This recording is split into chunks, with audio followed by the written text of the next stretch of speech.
Hi guys, and welcome back to Read's Readers with your host Clinton Reed. And today I'm going to share with you the announcement for the Scooby Doo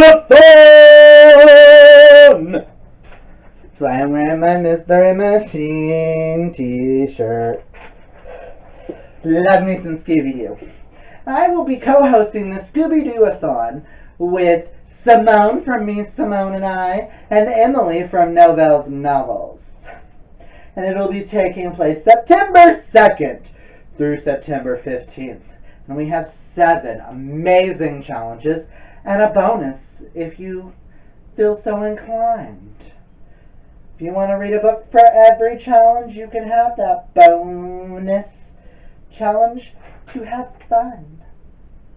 Now, I'm going to stress before I get into the prompts that you do not have to read a book for every prompt. If you find one book that does 6 of 7 challenges, read it. We don't care.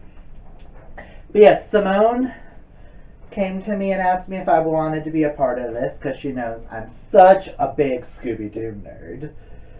And I'm so excited to be part of it, and I cannot wait for this to begin. It's going to be the greatest thing we've ever done. It's going to be so much fun. It's going to be so creative. It's going to be just, it's the bee's knees. Because, raggy, zoinks, jinkies. Velma's my favorite. Me and my best friend Lawrence, when we're in drag, I'm the Velma, he's the Daphne. Oh, and my other drag sister, Jupiter, would be Scooby-Doo. Because,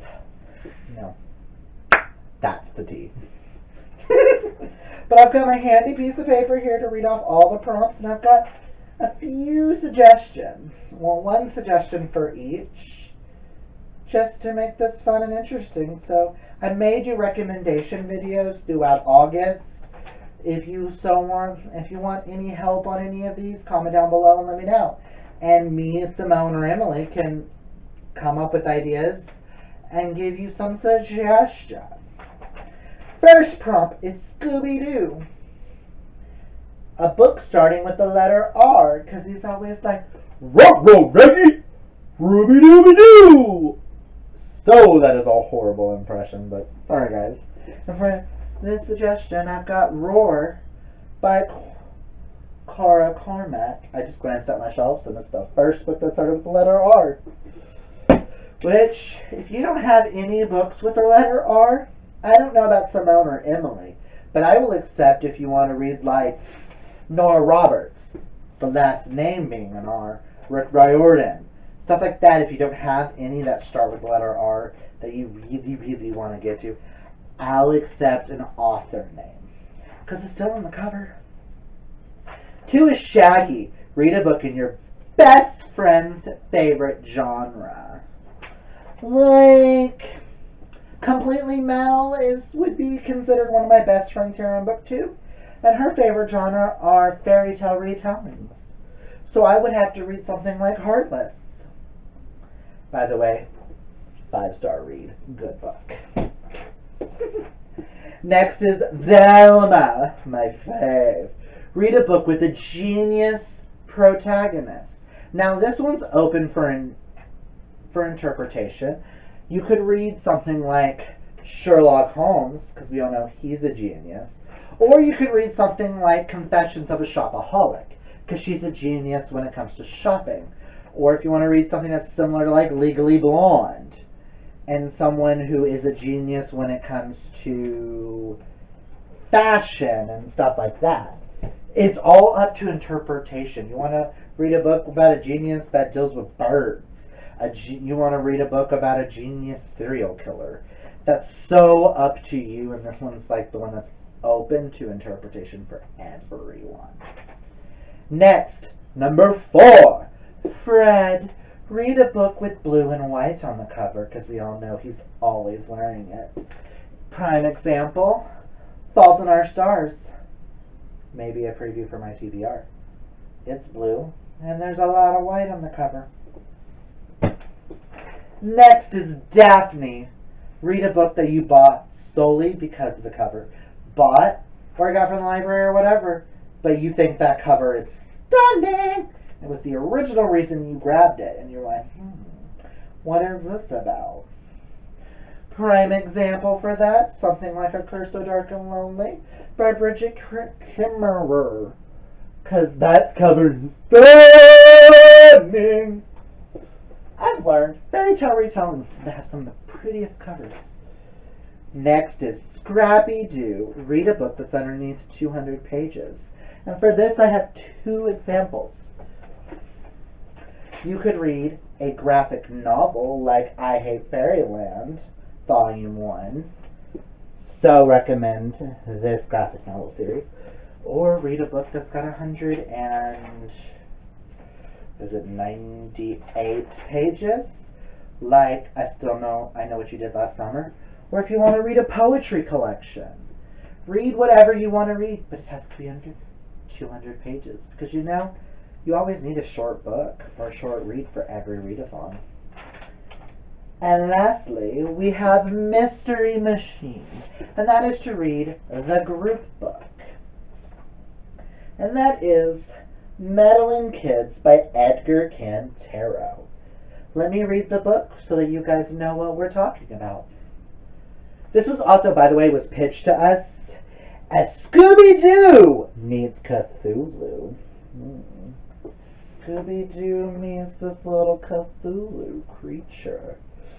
I'm so intrigued by that. In 1977, 4 teenagers and a dog. Andy, the tomboy. Nate, the nerd. Carrie, the bookworm. Pete, the jock. And Tim, the Weimaraner, solved the mystery of Sleepy Lake. The trail of an amphibian monster, terrorizing the quiet town of Blyton Hills, led the gang to spend the night in Debion Mansion and apprehend a familiar culprit, a bitter old man in a mask. Ooh. Now, in 1990, by the way, year I was born, just thought that was cute.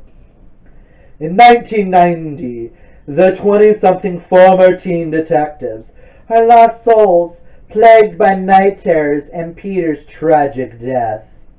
The 3 survivors have been running from their demons when the man they apprehended all those years ago makes parole. Andy tracks him down to confirm what she's always known. They got the wrong guy. Now she'll need to get the gang back together and return to Blyton Hills to find out what really happened in 1977. And this time, she's sure they're not looking for another man in a mask. A mad scientist concoction of H.P. Lovecraft teen detectives and a love of Americanan.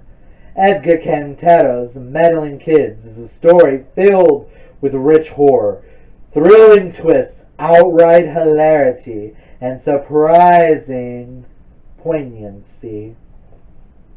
I don't know why I just read that in that voice, but whatever! I'm super excited, and I love the fact that it's not that long. 326 pages complete in this book. But yeah. And our last treat, if you wanted to read a book for every challenge, granted, it is 2 weeks worth of reading. So I'm planning a book for every challenge, but I'm going to make sure each of the books that I read could count for other challenges just in case life happens. But the last one is Scooby Snacks. To read a book that has been given to you as a treat. So treat yourself to something. Scooby Snacks, I'll actually interpret this a little different. You could treat yourself to a snack. Treat yourself to something that you've always wanted. Something new that you want. a book you wanted. Read something or give yourself a treat. That is what Scooby Snack is. So that is our lovely read-a-thon, our lovely prompts, which I'm super, super, super excited about this. We've been planning this for a while. It's so much fun. It's going to be a blast. We'll have a live show on September 15th. I still don't know the times yet, but when we do, we'll add those to our videos, or we'll announce them in the TBRs. We'll announce them on Twitter and everything like that, so you guys can know when to be and whose channel to be on and stuff like that. I hope you guys join us. It's going to be so much fun. And again, those dates are September 2nd to September 15th. And it's just going to be a blast. And yeah, that's all I've got. I will link Simone and Emily's channels down below. So you guys, if you have not subscribed to them, go check them out. They're fabulous. I'm buddy reading, matter of fact, a book with Emily during this. And technically buddy reading the group read with both amazing people. So it's going to be so much fun. Come help us catch a killer. Let us unmask some amazing books. That was so bad, but whatever.